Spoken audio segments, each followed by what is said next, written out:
about 30 minutes before I need to be doing something else. So I figured that I would at least start my mid-year freakout tag post. Wonder if I should lower the blinds. All right, so the mid-year freakout tag has been around for a bunch of years, but I never did it when I was doing my blog online. So this is my first time. So let's see what I come up with. Okay, what's my favorite book I've read so far this year? Okay, so I have 3 books for this category: a memoir, a romance, and a literary fiction. That's probably not what it's called, but the first one is The Trauma Cleaner, which is a memoir by a trans woman who runs a business cleaning up after people. So if they die or something explodes or they're hoarders or whatever, she runs a service and she goes in and cleans up after people. So that one was great. The 7 Husbands of Evelyn Hugo was awesome. It's about an old movie star actress who has agreed to tell her story to one reporter who's unknown. So this reporter is really interested in getting the story, but also a little bit suspicious about why this woman chose her. And then The Kiss Quotient, which was about a woman who is on the autism spectrum and has a really hard time kind of connecting with people, but she wants to learn how to be romantic because all of her romantic endeavors have failed miserably, mostly because the guys were terrible. So she hires an escort to help her learn how to be sexy. All 3 of those books were really great. Second question, what's the best sequel you've read this year? I don't think I've read any sequels. I don't think I've read any series this year. Oh no, that's not true. There are several like small romance, like boom boom booms with like dirty as, like one of the series was Dirty as Sin, Guilty as Sin, something as Sin. And then one was Deal with the Devil, Heart of the Devil. They were Megan March's, and I've never read any of her books before, but they're quick reads. They end on a cliffhanger, which really, so then you have to read the next one. So I read both of those 2 series. It was, at least one of them was Megan March. I'll look and put the picture up. The new release that I haven't read yet that I'm really excited about, I've just recently gotten super excited about it, is Phoenix First Must Burn, which is a collection of short stories about race, hope, and something else. But it's a collection with a bunch of authors that I really like. So I'm excited about that. I have every intention of buying that from the bookstore at my next online bookstore binge, which I've been trying not to do too much of, but once a month since we've been in lockdown, I've bought 3 or 4 books from the bookstore. Biggest disappointment. Okay. So these are 2 popular books I was disappointed with. So don't hate me. I'm a small booktuber. One was the Southern Book Club's Guide to Slaying Vampires.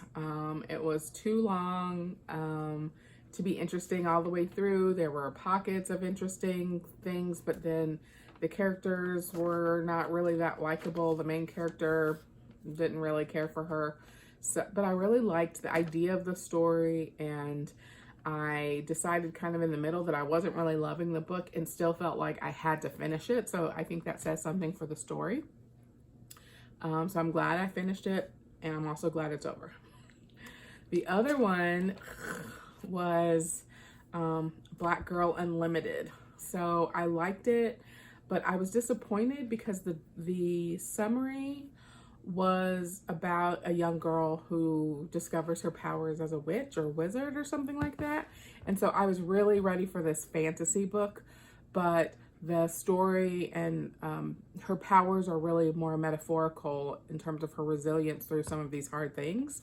So if I had known that was what the book was about, I don't think I would have been disappointed at all. But because I was waiting for something else to happen, I was disappointed. read it anyway. If you've read it and you had a different idea about it, drop that in the comments. Biggest surprise, the Bromance Book Club surprised me. The premise of that book was that a professional baseball player finds out that his wife has been faking her orgasms, and that is kind of a lame premise. And I LOL'd when I read it, but the book follows this guy and his friends who have him start reading romance novels so that he can start to learn more and connect more with his wife and what her desires might be. So it was really cute, and some of the things that he's learning, like when he's learning how to kind of slow down and pay attention to her, he starts to hear this old British dude in his head, which was really cute. And I read it in audiobook, so it was like Jeeves in his mind telling him about things and insulting him from a British standpoint, so that was funny. And then A Life Too Bright, which was a YA book that I read about a young man who goes on a trip to follow, I think, his grandparents. It might have been his dad. It was either his grandfather or his father who disappeared one day, and he is suspicious. You know, he doesn't believe that he would have just left, so he starts to follow his path and learns about himself, but also about his family, which I really liked that. I liked it more than I knew I would. Favorite new author or new to me? Okay. I think for this one, I would choose Tristan Strong again. So I know I keep talking about Tristan Strong, Punches a Hole in the Sky. The author is Mbalia, I think is the last name. I can't remember the first name. Kwame Mbalia, I think. And I don't think he's written any other novels before this. And I really enjoyed it. I love the stories. I loved the characters. I love retellings with old characters. So in all fairness, maybe he's a terrible writer and it was just a book that I love, but I don't think so. I think he did a great job. So that's going to be my favorite new author. And I'm excited about the second book that's coming out soon. New fictional crush. I don't have one. I haven't read anything where I've just crushed on any of the characters. In The Kiss Quotient, the main guy I really liked, because of course, you know, he's got this past and he has a heart of gold and he's just trying to help his mom pay her bills, you know, all that kind of stuff. So of course I was like, oh my God, you know, but I don't think I have one. I have an old fictional crush, which is Jason Reynolds, and it's fictional because he doesn't know anything about it, but he's a real person, so probably a different question. Newest favorite character. I don't know. I don't think I have one. If I had to choose one, which I don't because I'm grown, but if I had to, probably Mrs. Green from that Southern Book Club Guide to Slaying Vampires. So she is the like black woman who comes in and helps these white ladies save the day. So I liked her character. She kind of holds up a mirror to some of the things they've been doing, some of the neglect of her neighborhood because their neighborhood has been fine. So I liked her. Book that made me cry. Again, I've got two books. We Are the Ants. I understand that maybe that author is problematic, but that book made me cry. It's about a young man who is ready, who is toying with whether or not he would save the world if given the chance. His life is terrible, and he is really he goes around and asks his friends and family if they think the world is worth saving, because he isn't so sure. And there were some scenes in there that made me tear up, very manly tears, but I teared up. And then the other one was Heavy by Kaisi Layman, I think is his name. And that book was a memoir and was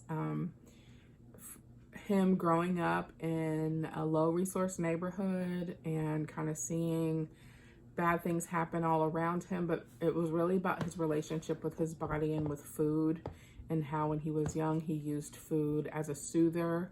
And as he got older, he used exercise and restriction as a way to be in control of his body and his life. So there were lots of heavy moments in that book. We read that book as part of a virtual lit circle with Sustainable Living with Takia Graham. So she does these book discussions once a month, so you should check her out on Facebook. Okay, books that make you happy. Darius the Great is not okay. I just really liked it. It's about a teenage boy who he's overweight, he's sad, his life is basically a mess. And his family is from India. So he goes to India to spend some time with his family. There's something going on, but I don't remember, like a wedding or birth or something. So he goes and he finds a best friend, but also connects with his grandfather, who's, a weirdo, but lovely. Everybody loves him. And other family members.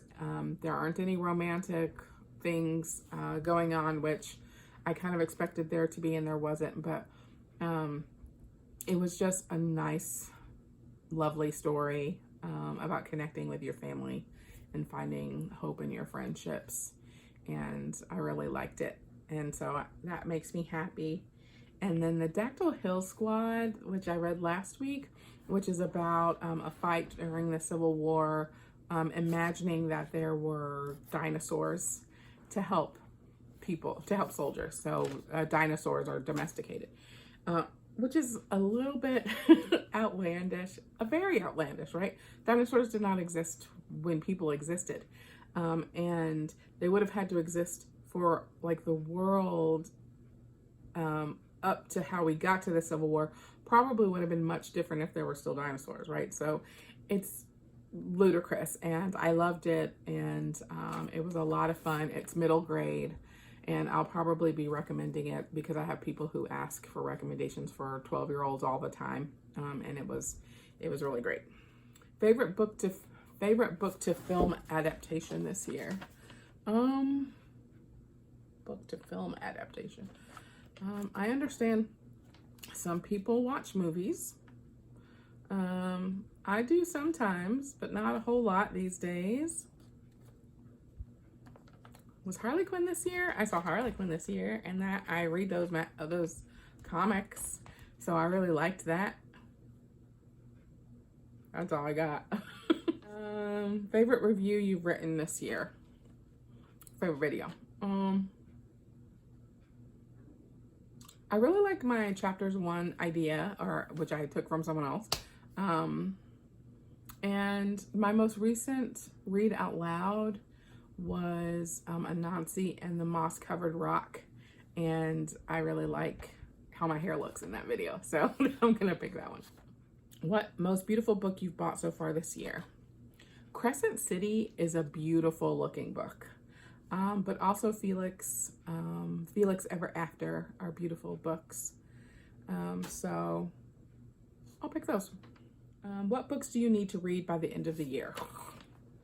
All of them. I'm going to read every book ever created in 2020. I want to read that Phoenix First Must Burn. I really want to read that one.